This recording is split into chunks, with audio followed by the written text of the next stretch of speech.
Dans l'activité numéro 2 que je vous propose, il s'agit de tracer des graphiques. Donc le premier graphique, nous allons le faire ensemble. Donc je regarde la consigne. Je dois réaliser un graphique montrant l'évolution de la quantité de matière reçue en fonction de la distance de la lampe. Donc je me suis également la fiche méthode que je vous ai envoyée. Donc la première chose à faire, c'est de prendre un crayon à papier au cas où vous vous trompiez et pour que vous puissiez effacer. Et une règle, c'est un outil indispensable pour tracer un graphique. Donc la première chose à faire, c'est de tracer les axes à la règle. Donc l'axe horizontal, c'est celui-ci qui est représenté en rouge. On l'appelle aussi l'axe des abscisses.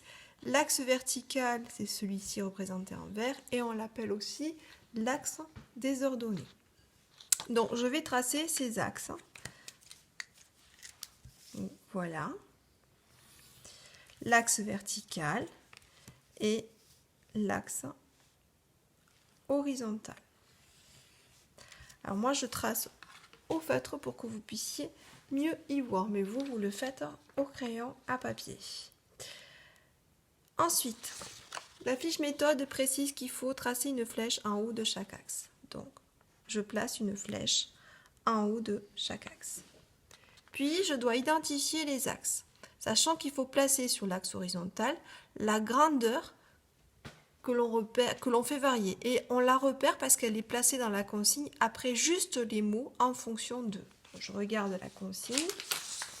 J'ai la quantité de lumière en fonction de la distance à la lampe. Ça veut dire que la distance à la lampe, la grandeur distance, elle est placée en abscisse. Donc ici, je vais mettre distance.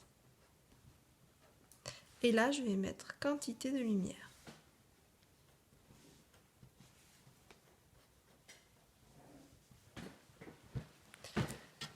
Par la suite, sur la fiche méthode, on me demande d'écrire à côté de chaque axe le nom de la grandeur et entre parenthèses son unité.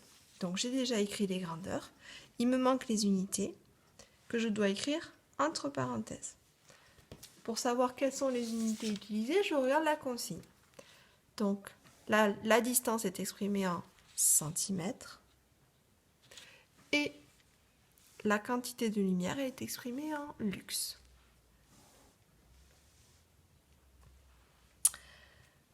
Ensuite, je dois graduer les axes.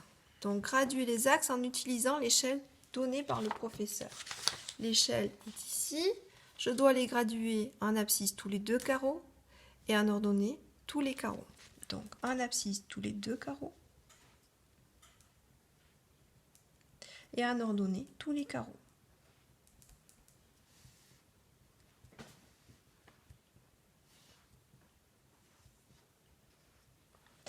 Et ici, j'ai l'origine. Maintenant, je repère l'échelle. Tous les deux carreaux, j'ai 10 cm. Donc ma première valeur, c'est 10. Tous les deux carreaux, j'ajoute 10 cm. Donc 10 plus 10, 20. Plus 10, 30. Plus 10, 40. Plus 10, 50. Plus 10, 60. Ensuite, l'échelle de l'ordonnée, c'est tous les carreaux, c'est 500 lux. Donc premier carreau, 500. Deuxième, 500 plus 500, 1000. Plus 500, 1500. Plus 500, 2000. 2500. 3000. 3500. 4000. 4500. 5000. 5500. 6000. 6500. 7000. Ensuite, je dois placer les points en les matérialisant par des plus. Donc, et en regardant, le premier point, c'est 0 en abscisse, 5800 en ordonnée. Donc 0 en abscisse, 5800 en ordonnée. Ici, j'ai 6000, donc c'est en dessous, 5800. Deuxième point, c'est 10 en abscisse, 2600 en ordonnée. 10 en abscisse, 2600 en ordonnée, donc juste au-dessus de 2500. Le troisième, 20 en abscisse, 1300 en ordonnée, 20 en abscisse et 1300 en ordonnée, donc c'est à peu près par là. Ensuite, 30 en abscisse et 800 en ordonnée, 30 en abscisse et 800 en ordonnée. Et puis 40 en abscisse et 500 en ordonnée. 40 et 500.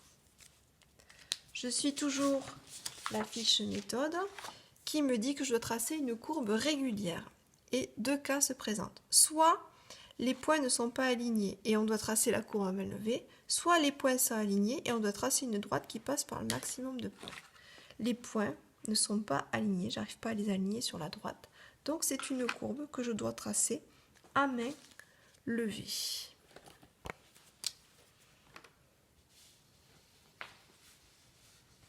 Et je ne m'arrête pas au dernier point, je continue parce que je vois que la courbe se poursuit. Et je ne sais pas où elle s'arrête. Ensuite, je dois donner un titre à mon graphique en indiquant ce que l'on a mesuré en fonction du paramètre que l'on a choisi de faire varier. Donc on a choisi de faire varier la distance et on a mesuré la quantité de lumière. Donc je vais écrire comme titre, donc ça je l'ai déjà fait. Étude de la quantité de lumière en fonction de la distance à la lampe. Et j'encadre mon titre. Et enfin, je dois noter l'échelle sur le graphique. Donc l'échelle que j'ai choisie, c'était un carreau. Donc ça veut dire que je vais faire un petit axe pour représenter un carreau. Et ici, c'était 2 carreaux. Et donc, 2 carreaux, ça valait 10 cm. Et un carreau valait 500 lux. Voilà, voici, j'ai tracé ma première courbe. À vous de faire la deuxième.